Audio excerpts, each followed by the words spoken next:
Paz do Senhor Jesus Cristo a todos, um bom dia. E sem dúvida que todos possamos dar os bons dias necessários aí, um abraço, um cumprimento.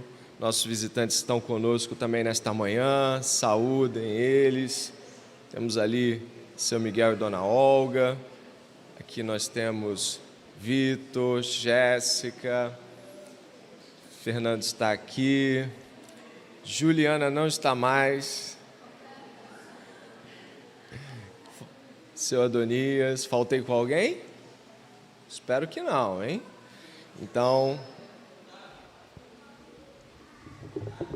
Otávio está ali também. Ah, que ele está escondidinho aqui, né? Mas ele está para mim agora, apareceu. Obrigado. São todos bem-vindos.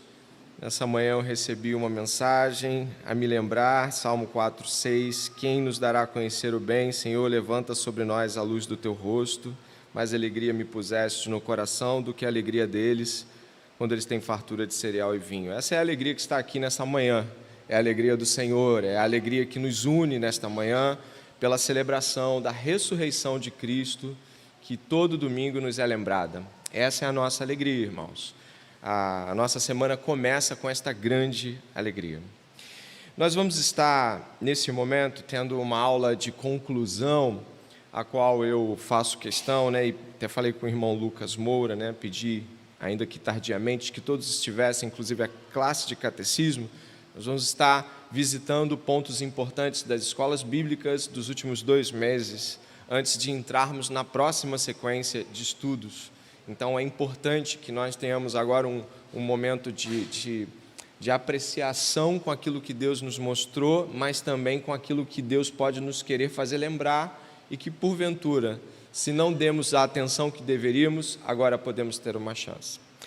Ao longo desta semana, o nosso irmão Rafael, que está ligado à comissão de comunicação, de mídia, ele vai estar anotando frases importantes, mas eu peço que você ajude o nosso irmão Rafael. Você envia para ele alguns aspectos importantes que foram mencionados na aula de hoje e você envia que ele vai estar lembrando a igreja durante essa semana aquilo que nós aprendemos nessa manhã, tá bom? Então, manda no pessoal do nosso irmão Rafael hoje ainda, porque ele pode, inclusive, condensar isso, colocar para a igreja ver qual é a resposta de cada membro aos ensinos dados. Isso é muito legal. Então, o Rafael vai estar esperando a sua mensagem também, além das anotações dele. Bom, o que nós aprendemos nesse bimestre de ensino foi sobre a doutrina do pecado. Você deve lembrar, E nós estivemos meditando sobre coisas gravíssimas, importantes, difíceis, mas também as saídas que Deus nos dá para tal. Eu gostaria que você pudesse ir se estabelecendo com suas anotações. Novamente eu falo com aquilo que nós temos hoje nesta manhã. Eu falo que Deus nos deu muito nesses 2 bimestres de estudo. A gente aprendeu muitas coisas. Então você vai se estabelecendo antes de fazermos a oração que precisamos. E nós vamos começar essa jornada de aula de conclusão. Essa aula vai ter uma dinâmica um pouquinho diferente. Por ela ser uma aula bem cheia de assuntos e, ao mesmo tempo, uma aula que já foi dada, todas as aulas aqui são pedaços. Eu até mantive os slides com os layouts, eu mantive as capas, tentei manter as coisas, só mudando a cor para padronizar. Mas eu mantive. E eu peguei um slide de uma aula, um slide de outra, para a gente poder ter esse contato com as 5 aulas antecessoras. E nós tivemos aqui, antes de orarmos, as 5 aulas descritas dessa maneira aqui, Nós tivemos no dia 5, o senhorio de Deus, o pecado do homem, sua tentativa de reverter a ordem da criação. Dia 12, as afeições, o pecado e os ídolos. Dia 26, nós tivemos combatendo o pecado com adoração. No dia 4, no dia 2/4, falamos de autoexame, vocês devem lembrar também. E na última aula, nós falamos do poder expulsivo de um novo afeto, falando de como amar a Deus de todo o coração é, de fato, o que deve acontecer para que a gente vença os pecados, para que a gente vença o cativeiro. Então não deixe de anotar não, anotar faz muito sentido. Aqueles que tiveram aula na classe de catecismo vão ter a chance de poder ter contato com o material do bimestre, ainda que as aulas também estejam lá no nosso canal do YouTube, tá bom? Eu gostaria que você pudesse abrir o livro de Gênesis e nós vamos ler o texto de abertura desse momento de relembrar também. Se você puder ir até o capítulo 3 do livro de Gênesis, por favor, abra sua Bíblia, não deixe de ter contato com a Bíblia, não vai estar sendo projetado o Gênesis 3, abra a Bíblia, é um movimento importante de olhar para o texto bíblico, de se relacionar com o texto bíblico, então faça esse movimento. Estamos em aula, eu espero, não tem problema. Palavra de Deus, Gênesis capítulo 3, diz assim: Mas a serpente, mais astuta que todos os animais selvagens que o Senhor Deus tinha feito, disse à mulher: É verdade que Deus disse, não comam do fruto de nenhuma árvore do jardim? A mulher respondeu à serpente: Do fruto das árvores do jardim podemos comer, mas do fruto da árvore que está no meio do jardim, Deus disse: Vocês não devem comer dele, nem tocar nele, para que não venham a morrer. Então a serpente disse à mulher: É certo que vocês não morrerão, porque Deus sabe que no dia em que dele comerem, os olhos de vocês se abrirão, e como Deus, vocês serão conhecedores do bem e do mal. Vamos orar neste momento. Peço que você incline sua cabeça, abra o seu coração e ore comigo também. Senhor nosso Deus e Pai, nós estamos aqui concluindo uma etapa tão importante, uma etapa de estudos. A igreja está muito interessada em lembrar do que o Senhor já disse. Nós entendemos, Deus, que isso é uma parte muito importante do que o Senhor nos ensina, a lembrar das Tuas palavras, lembrar do que o Senhor nos ensinou. Que o nosso coração esteja atento a tais lembranças, que não estejamos dispersos ou desinteressados, que todo bloqueio ou obstáculo do nosso coração, cansaço físico, seja lá o que for, Deus, não tome parte neste momento, porque é o Senhor quem nos fala, ouvimos a voz do Senhor, em nome de Jesus. Amém. Ao contrário do último tomo de conclusão, estarei apenas falando das escolas bíblicas. A gente teve um período muito bom com Oséias, mas eu não terei como fazer essa concadenação. Quando você encontra Gênesis capítulo 3, eu vou abrir aqui também o meu slide para não olhar para trás.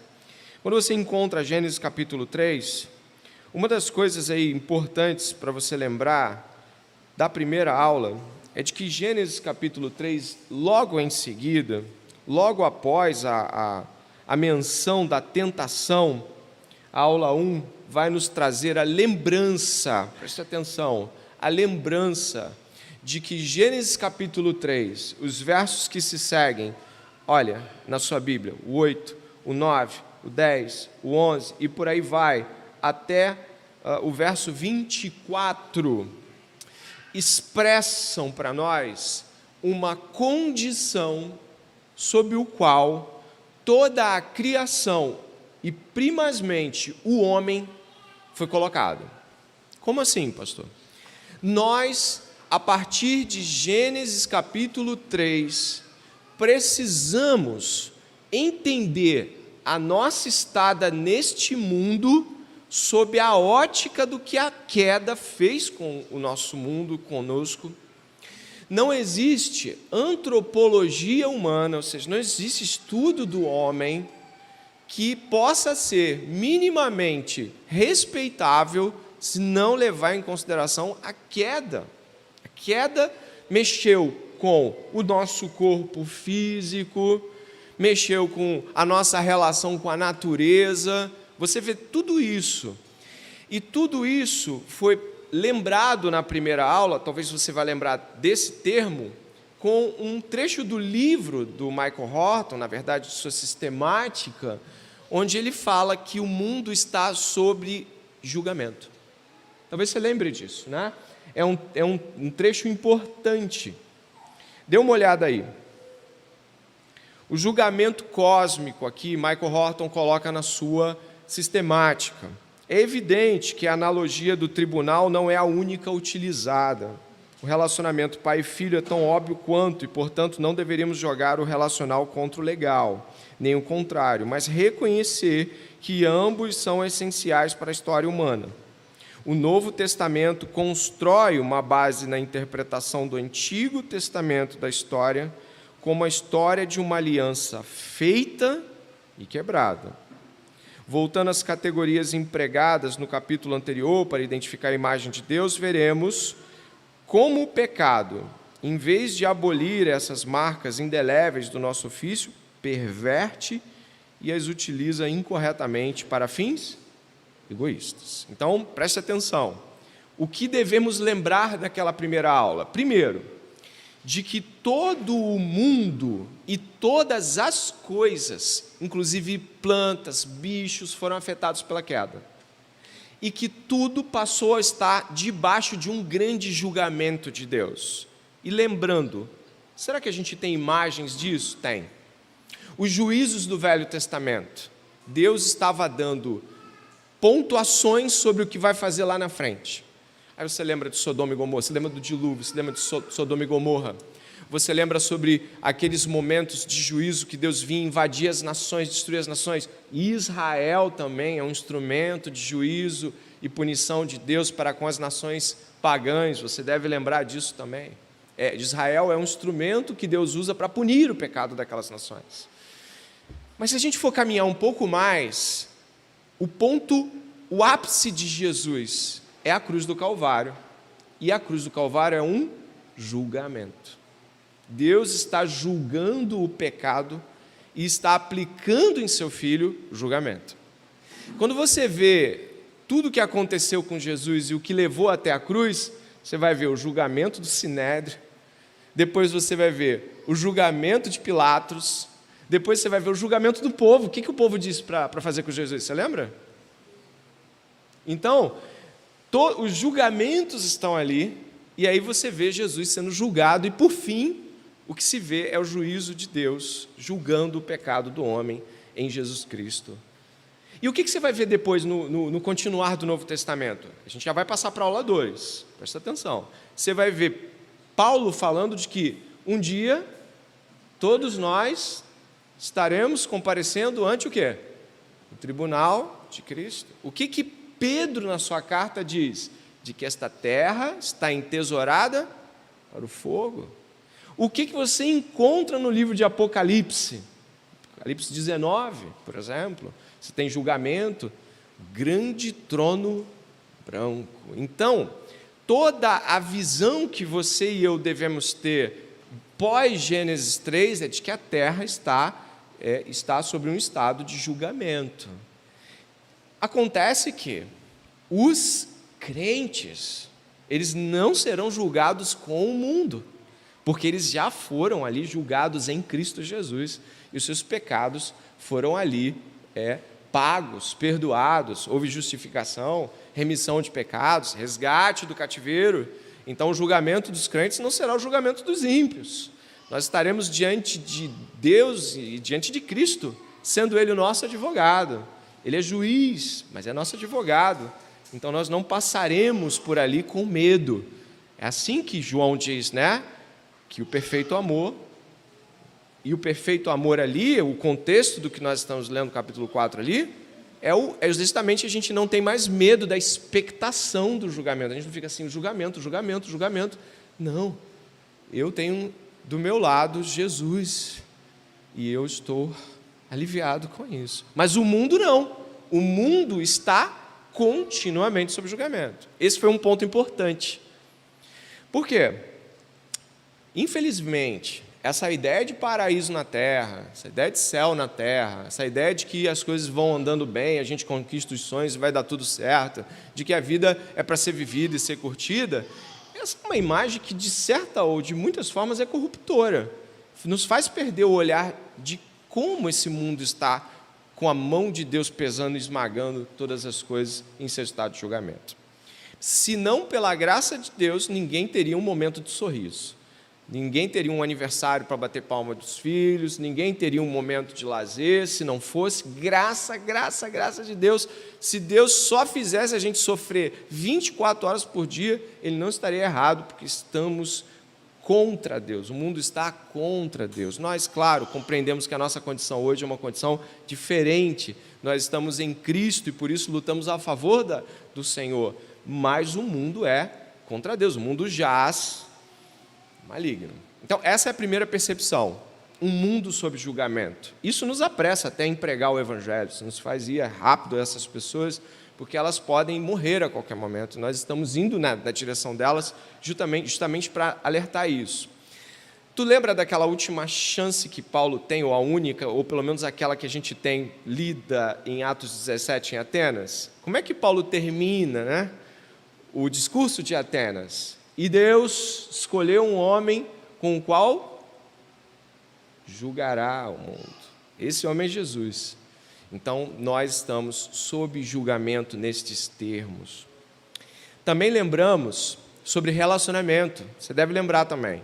Não adianta você querer que os relacionamentos estejam bem se eles não forem legalmente reparados. Você se lembra desse aspecto? Que não sei se você lembra disso.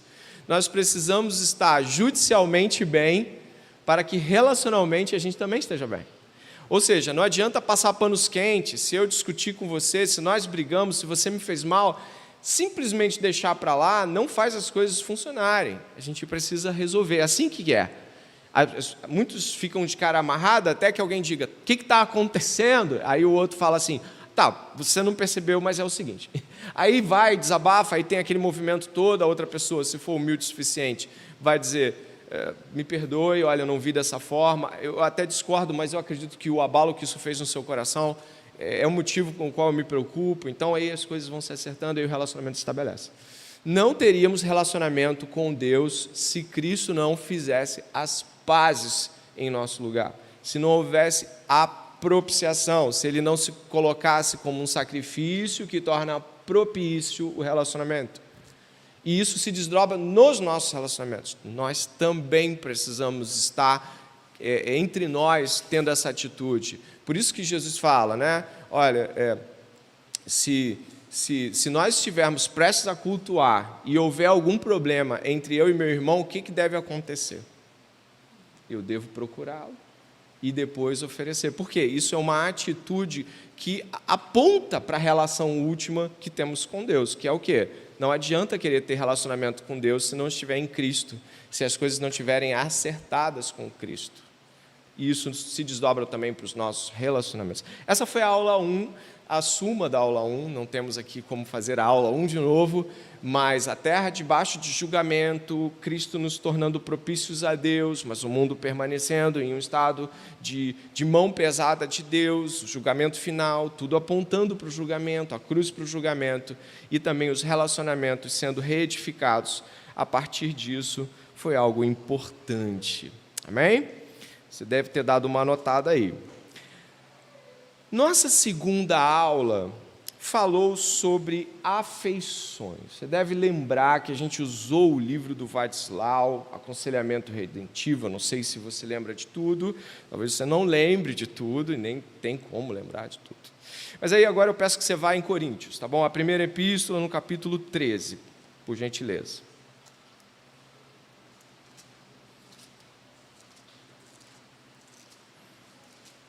Mais detalhes é só você procurar as aulas gravadas. Aqui é uma apreciação geral. Capítulo 13, tá bom? Após a exposição de Paulo sobre os dons e as discussões que levam a estas colocações, capítulo 12, o apóstolo Paulo vai apresentar um caminho melhor, não é assim que ele diz? Ele vai fazer isso no capítulo 13, fazendo um poema teológico sobre o amor.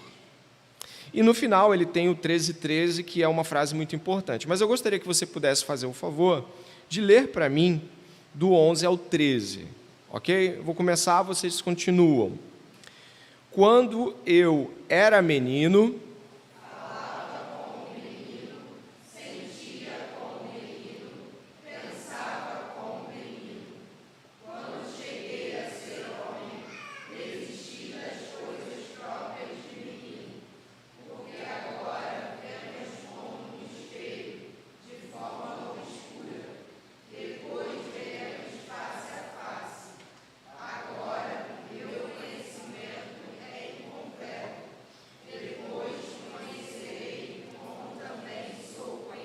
todos juntos.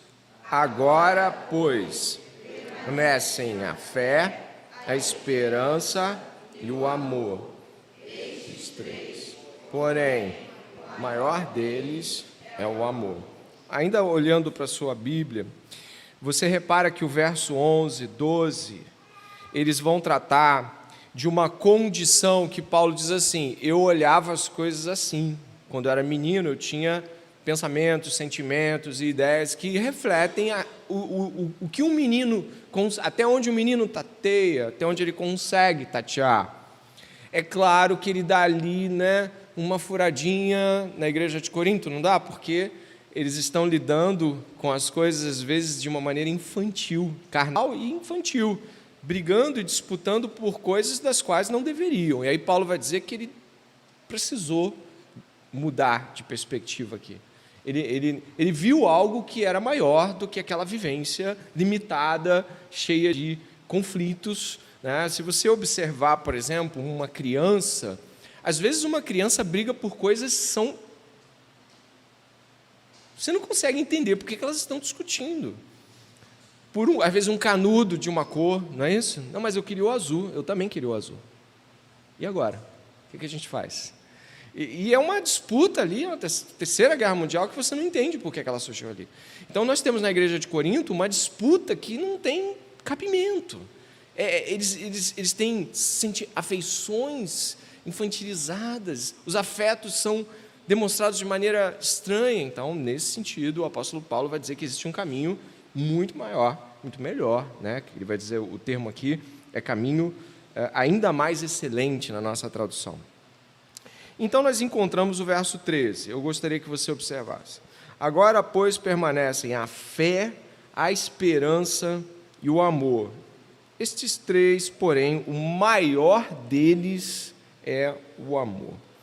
Nós usamos, nesta aula, uma tríade comum às especulações teológicas de John Frame, que muitas vezes nos ajudam a ver as coisas de uma maneira bem interessante.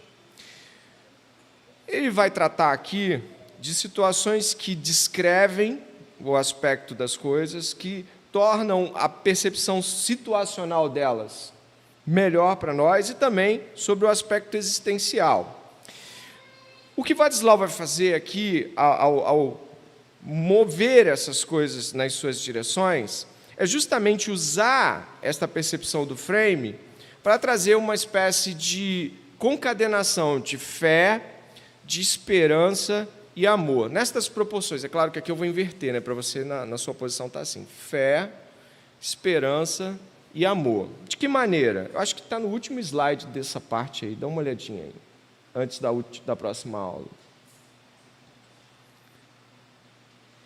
Um pouquinho mais. Beleza. Olha só, aqui, como modo de categorização, a leitura da palavra deveria ser feita sob o entendimento da dinâmica de três termos bíblicos diferenciados, os inclusivos e interagentes. A afeição, o substrato afetivo, já vou falar sobre isso, da tríade fé, esperança e amor, desdobra-se no afeto, o extrato afetivo da habitação, fé, imaginação, esperança e operação, o amor. Vou tentar resumir, porque pessoas não estiveram aqui naquela aula e aí podem ficar boiando se buscarmos os termos muito antecedentes. Vamos lá. É necessário de que quando a gente está dizendo para alguém assim, você precisa amar alguém, você precisa agir com amor, parece para aquela pessoa ou difícil ou extremamente subjetivo. Chega lá e ame, irmão. Chega lá e faça isso.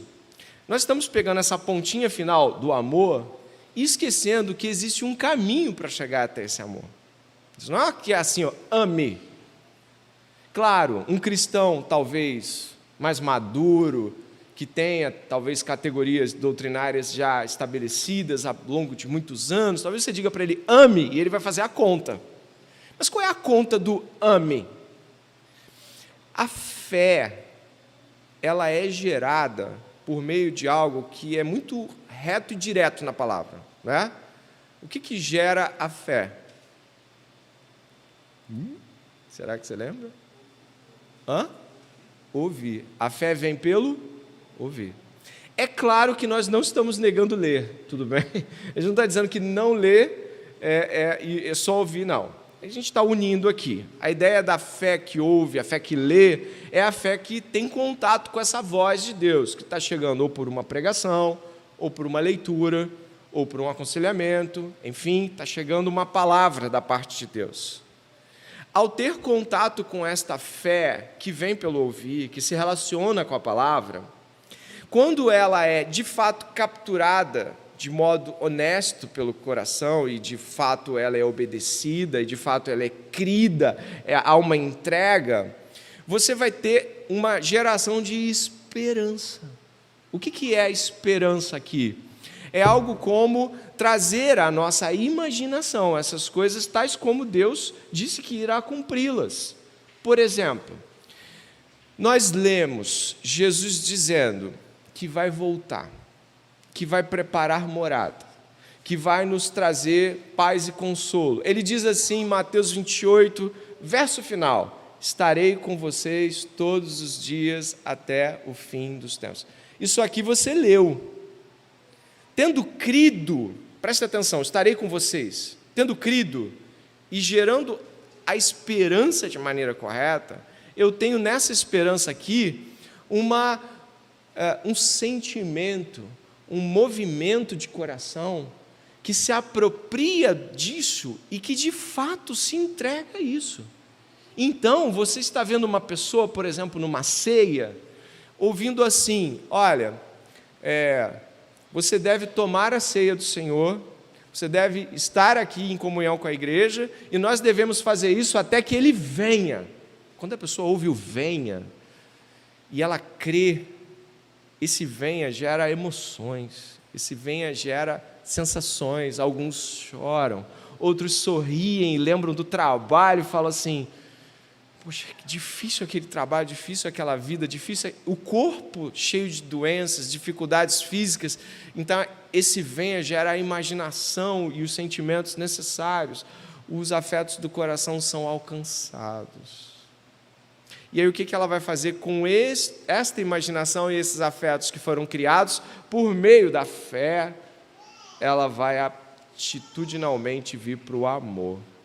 Ela vai agir com o amor. E o amor é uma atitude que muda costumes, rotinas, ações proposicionalmente. Ou seja, a fé que vem pelo ouvir, parênteses, ler, ela gera afetos no coração, dentro do campo da esperança, da imaginação, que levam alguém a tomar atitudes de amor. Não é possível amar apertando o botão amor, que não existe esse botão amor. Esse amor é gerado pelas esperanças apropriadas por meio da palavra.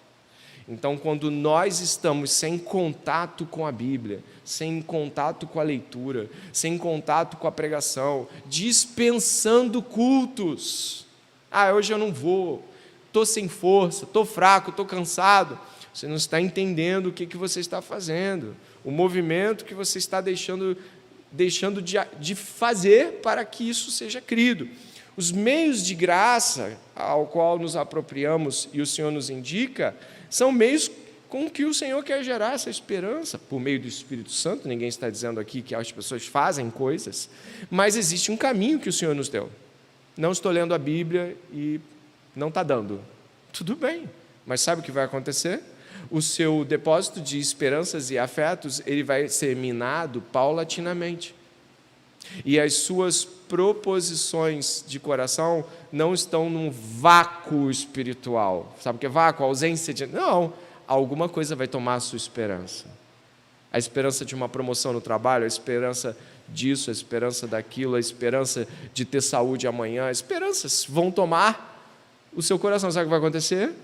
Você vai começar a operar segundo estas esperanças. Ou seja, deixa de ler a Bíblia, deixa de estar cultuando, deixa de estar ouvindo, deixa de estar deixando de pedir conselhos, fecha o ouvido, desanima. Isso, claro, eu não estou te incentivando, isso aqui eu estou abrindo um teatrozinho. Faz isso, porque daqui a pouco você vai estar áspero, grosseiro, seco e totalmente desprovido de intenções para com todos aqui e também desejoso por fazer coisas que já abandonou no passado e até mesmo cínico, continuando ajeitando as coisas aqui, apertando as mãos ali, mas o seu coração completamente sem afetos para com Deus, seu povo. Já tive essa experiência pessoal e não falo com orgulho, falo com tristeza, de deixar por um tempo de ler a Bíblia com regularidade, o coração vai ressecando. Alguém mais já teve essa triste experiência? Levanta a mão aí, não estou pedindo, mas se você quiser fazer. É difícil pra caramba recuperar a passada. Leva tempo. Leva tempo. Então não se deixe, não se permita a tal. Na aula de número 3, e aí eu peguei o slide da Aline, né? Uma coisa. Slide da Aline, é o slide da Aline. É um slide cheio de afetos, né? Mas, brincadeiras à parte, eu peguei os slides da Aline e a nossa irmã trabalhou algumas coisas que até mesmo eu não trabalhei na outra classe, não tem nenhum problema de falar isso, né?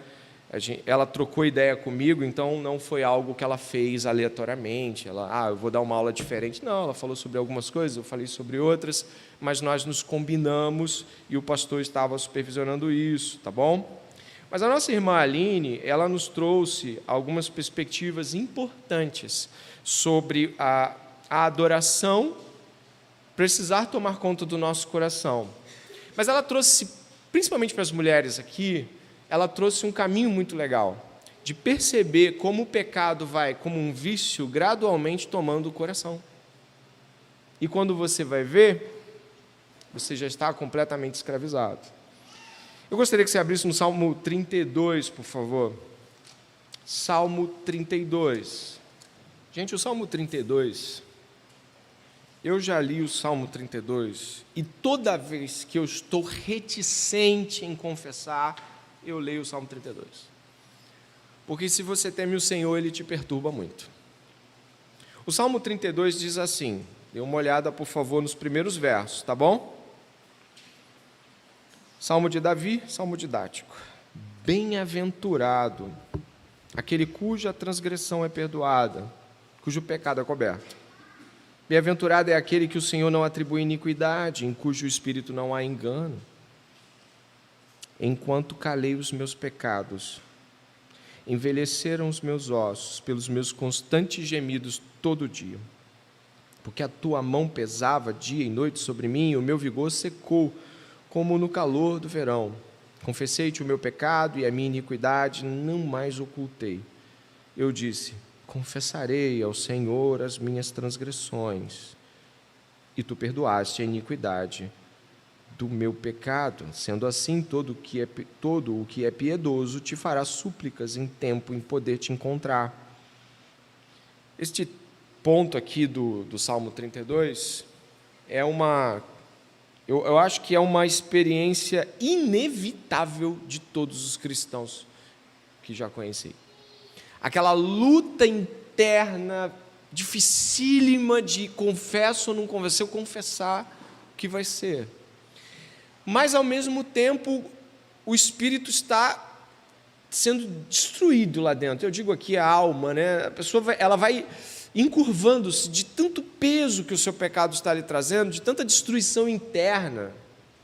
E, nesse caso aqui, A nossa irmã nos lembrou aqui sobre a tolerância que muitos de nós têm para com a complacência para com o pecado, né? Você fica preso naquilo que os especialistas chamam de efeito de tolerância. Em outras palavras, o efeito de tolerância é que essa ou aquela quantia de álcool, drogas, ou esse tipo de experiência sexual que você experimenta hoje não será nada em comparação ao que você desejará amanhã. A mesma atividade não te dará mais a mesma sensação, e você encontrará querendo mais e mais. O que lhe trouxe alegria ontem não será o bastante para lhe dar alegria amanhã, porque suas emoções estão paralisando e adormecendo. Há um efeito de tolerância. O que acontece? Não é possível conter o pecado, tanto no lastro de destruição, quanto o aspecto de que o pecado, ele é de fato você querer algo fora, além de Deus. Você está cobiçando além de Deus. Você quer algo que não é Deus. Mas aí, peraí, calcula comigo. Deus é infinito. Deus tem depósitos infinitos de graça, de alegria. Deus tem, do que Ele tem sem acabar. Mas o pecado, quando ele encontra uma fonte, ela é esgotável. E aí ele precisa de... Porque o que queremos, em aspas, é algo que nos supra como Deus. E aquela alegria, prazer e relaxamento, senso de poder que o pecado pode dar, ela dura o tanto daquele depósito que o pecado tem, que é desse tamanho. E você quer mais. E aí você vai mais fundo. E mais fundo. E mais fundo. E quanto mais fundo você vai, mais difícil fica o quê? O quê? Isso, confessar. Então, olha, duas coisas se apertando aqui, se estreitando. Fui mais fundo e encontrei um pouco mais. Né? Inclusive, ela botou um vídeo muito didático aqui. Você lembra do passarinho? Lembra do passarinho aqui, né? Só botar até no vídeo hoje. Tá, Aline? Bota lá de novo para o pessoal lembrar. Mas, chega um momento que você já está tão destruído que você olha e fala assim, não tem mais volta. Olha o que eu fiz com o meu coração, olha o que eu fiz com a minha vida. Se eu falar do fundo que eu cheguei, o que vai ser de mim com o resto de falsa imagem que eu construí? Olha que destruição. E essa tolerância vai sendo levada paulatinamente. Chega um momento que, isso é muito comum, engraçado, né? Essa semana eu dei uma aula numa escola, e aí tem uma aluna que eu já tinha percebido, e as colegas também perceberam também, que ela tem vício do uso do celular. Ela não consegue. Se ela colocar aqui, ele não vai ficar 10 segundos ali. Ela vai pegar de novo e mexer em qualquer coisa. Em qualquer coisa que possa abrir, em qualquer tela. É desesperador. E eu cheguei, eu não aguentei, eu falei com ela assim, poxa, você está fazendo um trabalho tão bonito, um trabalho manual, eu botei um trabalho de pintura, de arte marajoara, todo mundo entretido, todos os alunos assim pintando, e ela pintava e mexia, pintava e mexia, pintava e mexia. Eu falei assim, poxa, você já pensou se talvez você está viciada no uso do celular? Ela, não estou não. Por quê? Primeira atitude objetiva de quem está ali com muito medo até de ser ou descoberto ou de perder. Porque às vezes a pessoa ela nem conseguiu perceber essa questão, vou ser descoberto, cara, vou perder isso. Então, a negação acontece nesse caso. Né? Vou passar um pouquinho aí. A negação, próximo slide, por favor. A negação, o vício destrói. Por causa da negação, todos sabem que um dos padrões do vício é que seu desejo faz com que você racionalize e justifique, ele distorce o seu pensar. Você se torna seletivo em seu raciocínio, seletivo sobre sua memória. Você fará todo tipo de racionalização distorcida, mas recusa pensar claramente e objetivamente. Você não consegue. Algumas coisas que acontecem nesse período, não quero conversar, não quero falar sobre isso. Não quero, não estou aberto. Já ouviu essas coisas quando tentou ajudar alguém? Não estou aberto, não quero falar sobre isso. Não, deixa.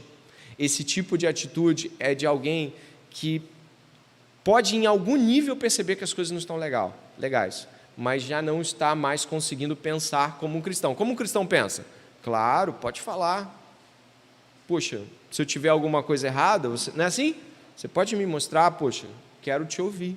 Então, um cristão, ele é alguém que está aberto. A negação é parte de um processo de destruição que está já acontecendo. Inclusive, vamos de 1 João rapidinho. 1 João, lá no finalzinho da sua Bíblia. Vamos lá. E depois, lá por lá mesmo, a gente vai para Tiago, tá bom?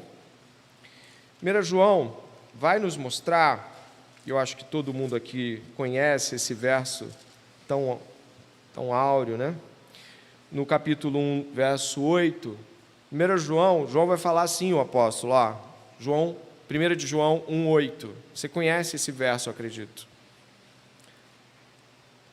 Se dissermos que não temos pecado nenhum, o que acontece? A nós mesmos nos enganamos, e a verdade... Se confessarmos os nossos pecados, Ele é fiel e justo para nos perdoar os pecados e nos purificar de toda a injustiça. Se dissermos que não cometemos pecado, fazemos dele um mentiroso, sua palavra não está em nós. Existe aqui tríades e mais tríades possíveis, mas existe um momento aqui, claro, de habitação ou não habitação da palavra. Se eu digo que não tenho pecado, não tenho, isso aí não existe. Eu tenho andado certinho, mas, poxa, eu acho que tem algo aí que não está legal. Não, está legal sim. Está legal, sim. Não, mas eu poderia pelo menos te mostrar. Não precisa mostrar, eu sei, eu tenho Bíblia em casa. Esse negar-se a ver a si mesmo, ele vai te levar a uma não habitação da palavra. É isso que está dizendo aqui, ó, sua palavra não está em nós, verso 10. E nesse caso a negação é comum também. Tiago, um pouquinho antes, por favor. Hebreus Tiago, vamos lá. Capítulo 1, 14, 15.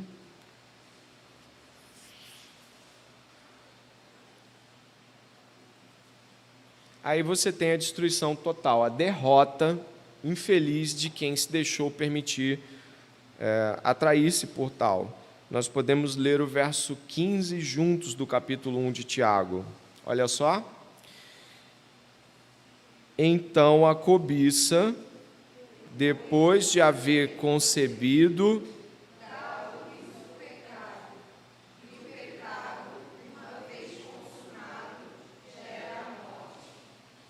ok.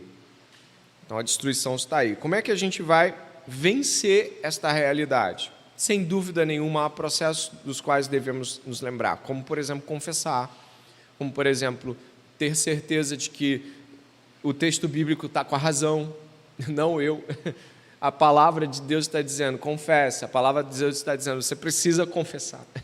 E aí você não confessa, você se engana. Eu até dei um discipulado sobre isso aí há pouco tempo. Você se engana, você fecha os olhos. E Tiago está dizendo, tudo bem, essa cobiça levou a pessoa à morte. Aí, o Salmo 63, ele pode nos ajudar a perceber o que está faltando nesta jornada de compreensão. Qual deve ser a nossa atitude em relação a esta triste condição? Qual é a posição? Tim Keller tem um artigo que foi mencionado num estudo sobre isso. Sim, você deve confessar, preste atenção, você deve confessar. Busque ajuda, se necessário, com urgência, confesse. Você deve buscar em Deus a resposta para isso. Mas, de fato, o Salmo 63 fala de uma busca ansiosa. O pecado, ele busca ansiosamente ser consumado e coberto dos olhos de outros. A consumação do meu prazer e o encobrir dos olhos dos outros são duas coisas que caminham juntas no pecado. E muitos de nós, infelizmente, temos ainda marcados em nossos corações e mentes a experiência ansiosa por pecar. Tudo que você vai fazendo para tentar dizer para as pessoas que o que se propõe é legítimo. O Salmo 63 fala de uma busca ansiosa por adorar a Deus. Salmo 63, Salmo de Davi, quando estava no deserto de Judá. Ó Deus, Tu és o meu Deus, eu te busco ansiosamente. A minha alma tem sede de Ti, o meu corpo Te almeja como terra árida, exausta e sem água. Assim, quero ver-te no santuário para contemplar a Tua força e a Tua glória, porque a Tua graça é melhor do que a vida, os meus lábios Te louvam. Assim eu Te bendirei enquanto viver, em Teu nome, levanto as mãos, como de saborosa comida se farta a minha alma, e com júbilo nos lábios a minha boca Te louva. No meu leito, quando de Ti me recordo e em Ti medito durante as vigílias da noite, porque Tu tens sido o meu auxílio. À sombra das Tuas asas eu canto de alegria. A minha alma apega-se a Ti. A Tua mão direita me ampara. Sabe o que nós encontramos aqui? Alguém desejoso em adorar a Deus. Você encontra aqui alguém ansioso por estar na presença de Deus, cantando e louvando a Deus. Eu sou o supervisor desta igreja. Como pastor, eu preciso fazer coisas que você não precisa como membro. Não que você não possa me ajudar se eu precisar de você, mas eu posso te dizer com bastante certeza, existe um aspecto interessante a ser lembrado nos livros dos Salmos, que você vai ver muitas vezes acontecendo. Pessoas cantando e saltando de alegria por estarem com Deus.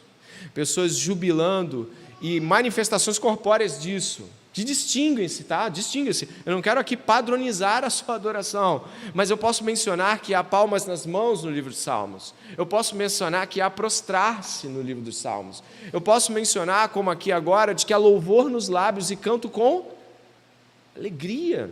O livro dos Salmos nos mostra de que este anseio por Deus nos leva a manifestações físicas quando estamos adorando.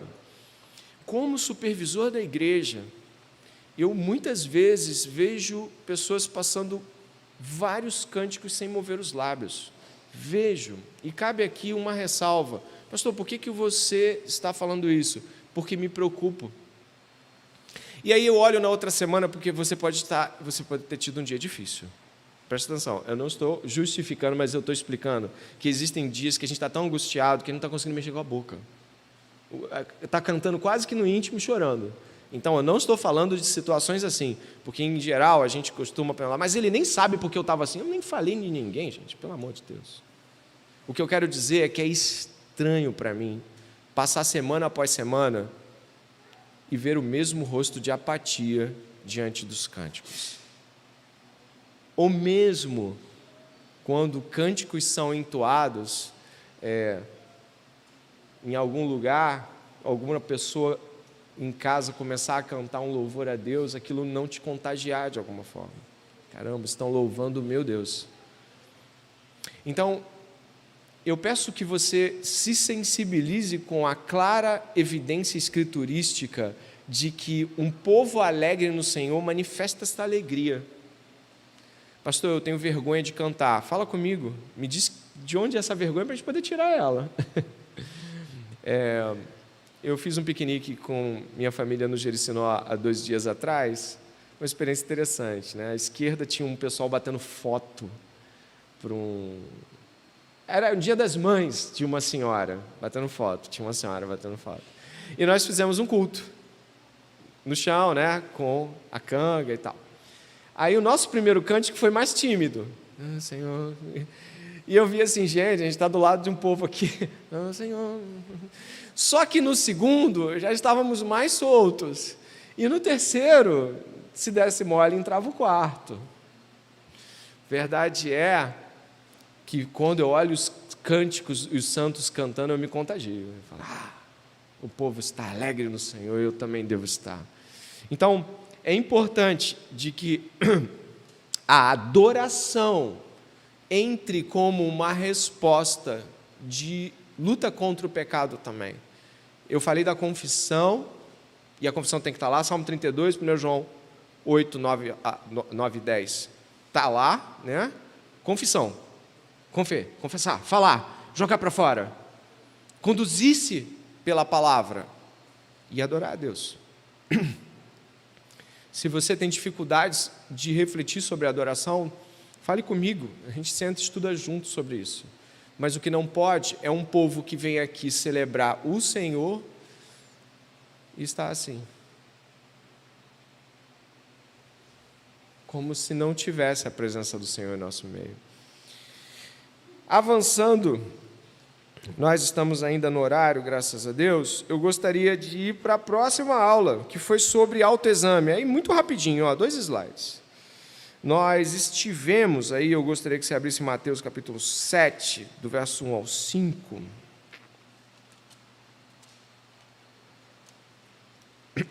Falando sobre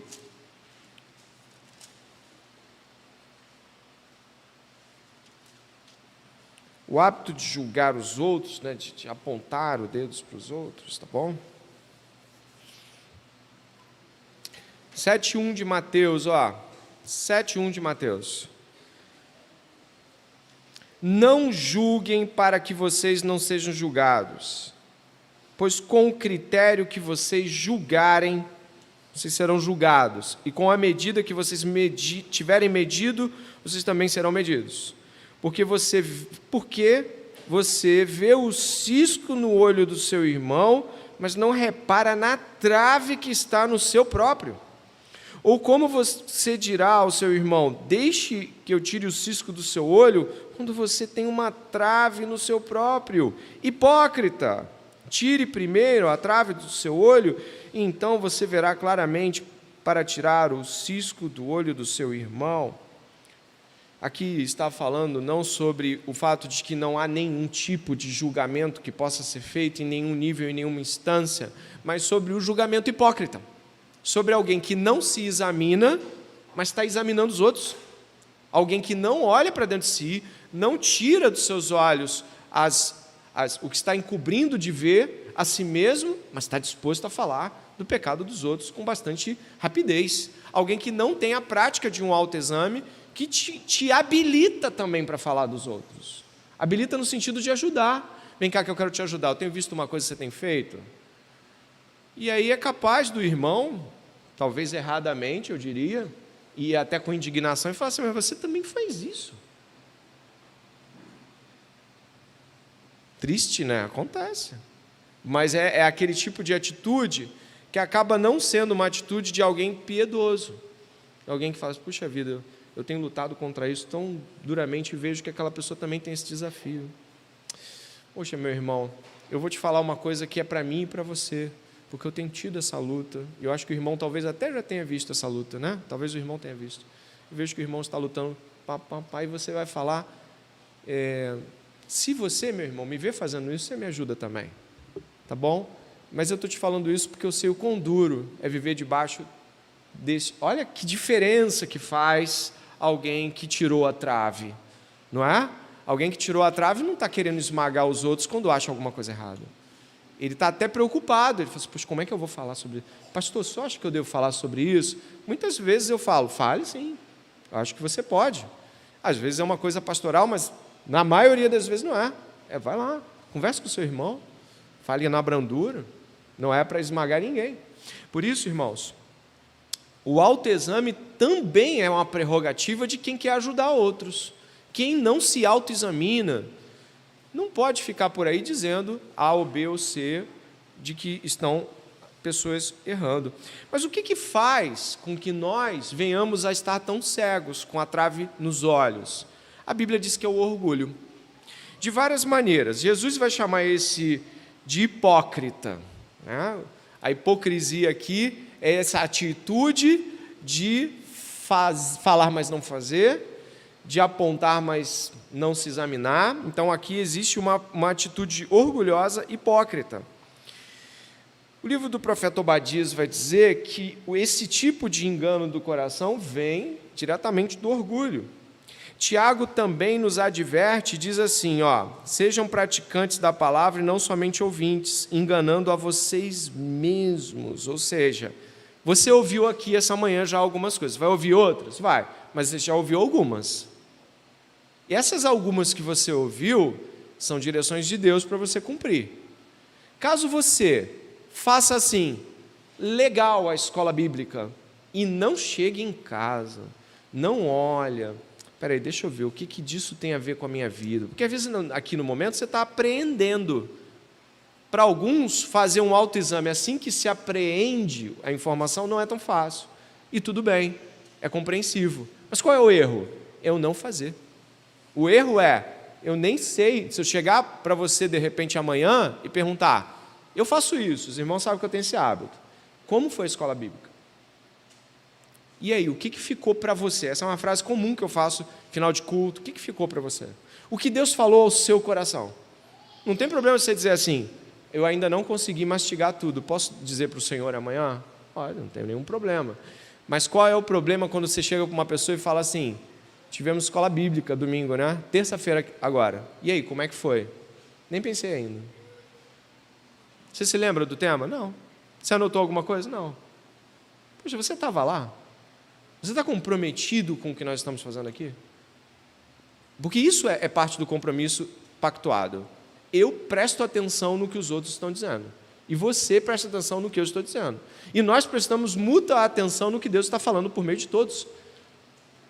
Eu me preocupo muito, e aí passo já para a próxima aula, com ouvirmos tais coisas que estamos ouvindo e simplesmente não movermos uma palha para mexer com o nosso coração. Tá? Isso me preocupa bastante. Tivemos na última aula, né, que não é a 4, é a 5, um erro meu de escrita aqui. Vocês devem lembrar da última aula, está bem recente, está bem marcada. Poder expulsivo de um novo afeto.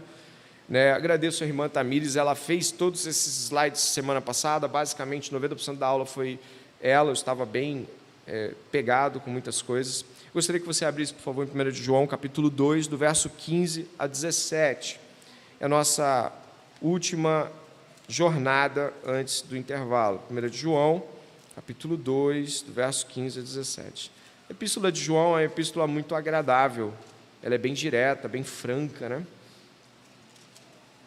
Ou é isso, é aquilo, é isso, é aquilo, é isso, é aquilo. João é prático na epístola dele, eu gosto muito, né? Alguns até recomendam, e eu acho que é viável mesmo, que seja uma das primeiras leituras que alguém faz, porque ela é direta, é fraca, confronta, né?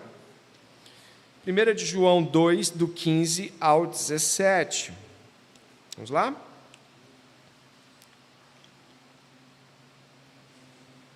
A igreja vai ler o 17 comigo. Eu vou ler o 15 e 16, sozinho. 1 de João 2, 15, 16 e 17. Diz assim: não amem o mundo nem as coisas que há no mundo. Se alguém amar o mundo, o amor do Pai não está nele. Porque tudo o que há no mundo, os desejos da carne, os desejos dos olhos e a soberba da vida, não procede do Pai, mas procede do mundo. Todos juntos.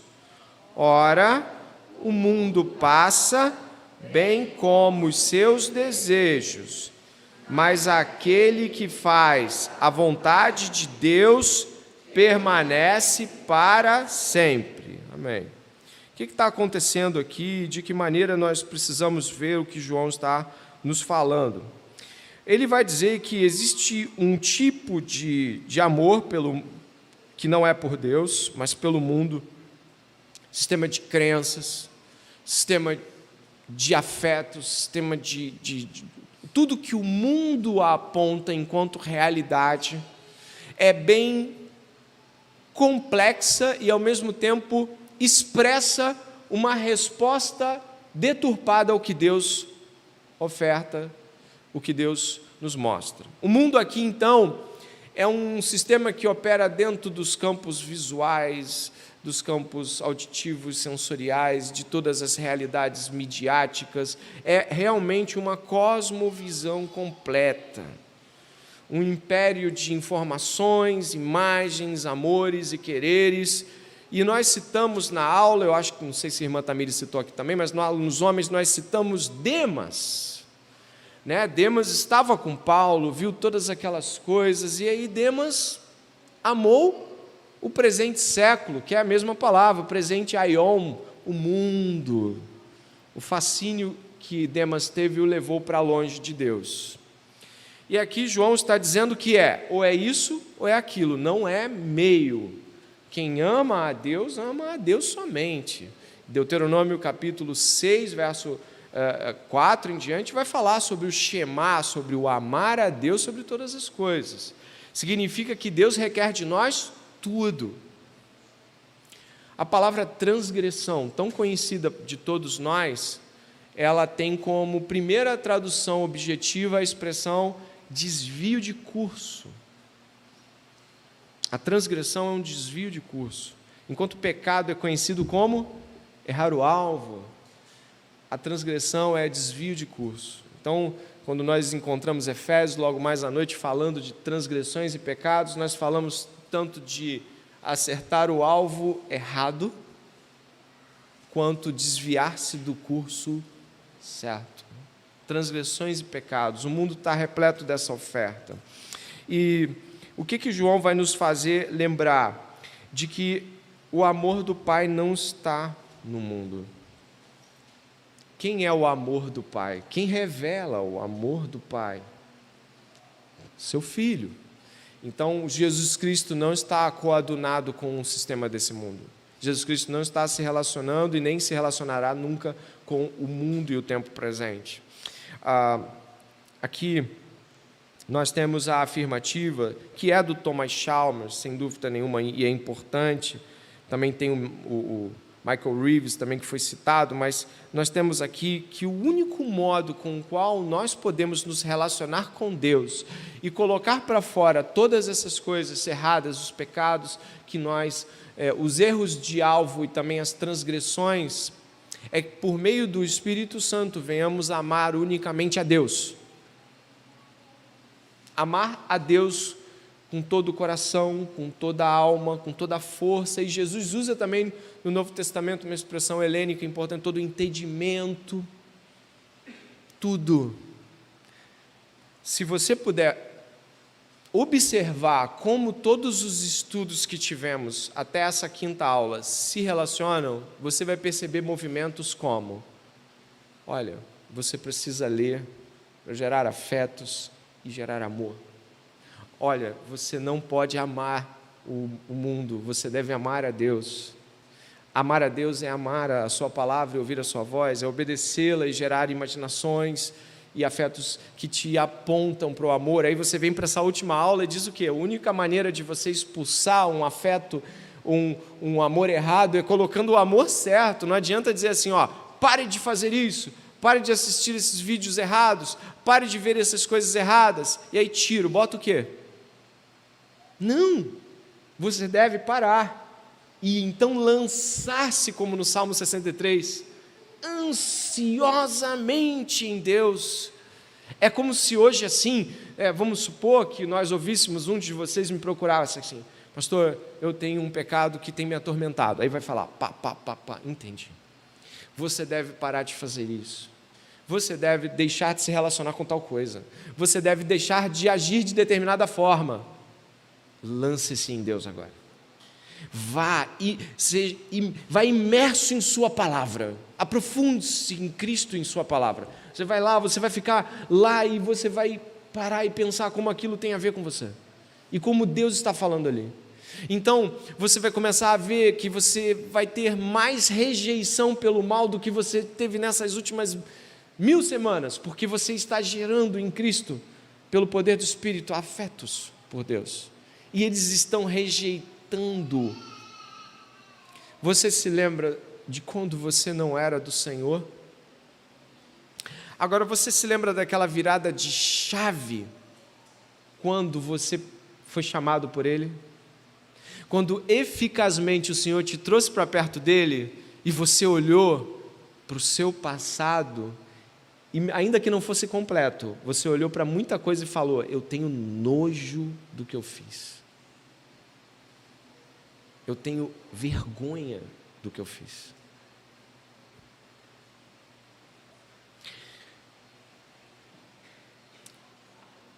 Quando em 2008 o Senhor me chamou para Ele,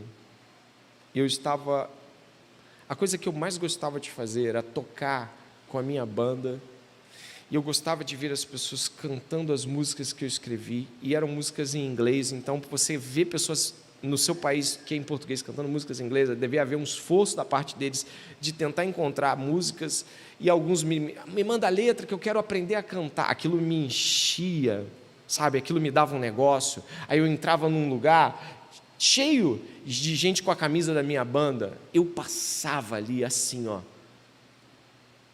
quase que pedindo que tocassem na minha orla. Eu olho com nojo para isso, eu olho com desprezo. E eu me lembro que eu ainda tinha alguns shows marcados depois da minha conversão. E eu lembro que eu tocava e as pessoas vinham com aquela mesma atitude. Caramba, muito bom, legal, e eu? Pô, que bom, cara. E abaixava a cabeça com o quê? Vergonha. Porque eu tanto me lembrava dos anos anteriores quanto eu não conseguia mais receber aquela adulação. A virada de chave foi terrível, a banda acabou porque não dava mais. Eu cheguei para o baterista, eu falei: cara, eu não consigo mais fazer as coisas pelo mesmo motivo, e eu não consigo mais seguir da mesma maneira. Ele falou assim: cara, besteira isso, é só tocar, cara, é só tocar. E ele é uma pessoa que eu gosto até hoje, eu tenho muito carinho por ele, eu moro na casa dele, a casa que eu aluguei. É uma família que eu e minha esposa amamos muito, mas seguimos caminhos diferentes. E hoje eu tenho vergonha do que eu fiz. Eu não tenho alegria de ter feito desta maneira. E eu peço que você possa lembrar dessa virada de chave também, de quando Ele te tirou, porque essa virada de chave, ela aconteceu de uma maneira grandiosa naquele momento, mas eu posso te dizer que ela pode continuar acontecendo em porções grandiosas e significativas, com coisas que você ainda busca, talvez, sucessos que você ainda quer ter, estabelecimentos e estruturas de vida que você ainda gostaria que fossem, mas que são coisas que ainda precisam ser, uma grande virada de chave nas afeições. E nós estamos aqui nesta manhã, e aqui eu termino. Nós estamos aqui nesta manhã, primeiramente adorando o Senhor e glorificando ao Deus que nos tirou de onde estávamos. E estávamos mal demais, perdidos, mortos em pecados, delitos. E Ele nos deu vida. E nós estamos nessa manhã aqui com mais vida do que sempre tivemos.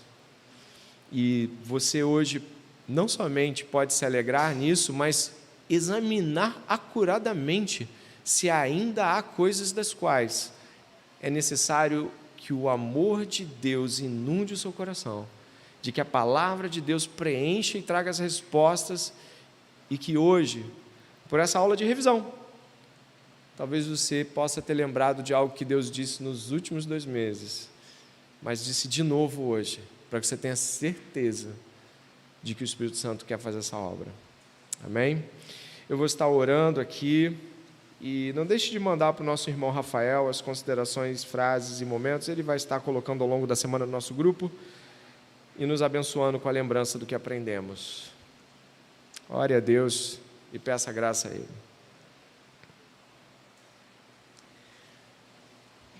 Senhor Deus e Pai, diante de entendermos tão grandes considerações aqui nesta manhã, a igreja está contrita, eu acredito, Pai, pensando muitíssimo, porque alguns de nós talvez estejam refletindo porque não cantam com tanta alegria, ou talvez porque só cantam no domingo, porque não adoram a Deus. Pai, talvez alguns de nós estejam em falsos amores. Talvez alguns de nós estejam em condições de inclinação pecaminosa que negam, omitem, mas que ficam evidentes, ó Deus, no modo ressecado com que se relacionam com as coisas do Senhor. Nós te pedimos nesta manhã que o Senhor renove o coração da igreja, de cada membro, que o Senhor abençoe os visitantes também, e que de um modo extraordinário haja nesta manhã uma renovação no coração dos irmãos, pedindo de que falsos afetos, de que falsos amores, de que coisas erradas que cultivamos, Senhor, pedindo que elas saiam de lá. Se não há alegria em Ti, é porque falsas alegrias tomaram o nosso coração. Se não há desejo pela palavra, é porque outras mensagens estão morando em nós. Nós precisamos nesta manhã nos arrepender e pedir ao Senhor que a alegria, a grande alegria do Senhor, que Teu rosto resplandeça sobre nós e que o Senhor tenha misericórdia de nós. E Te pedimos que o Senhor continue nos abençoando por meio das coisas que aprendemos. Que não venhamos a ser displicentes, orgulhosos, dizendo, eu não preciso, eu já sei, Deus tem misericórdia disso. Em nome de Jesus. Amém. Amém. Depois de uma pequeníssima oração silenciosa, todos estão liberados para o intervalo.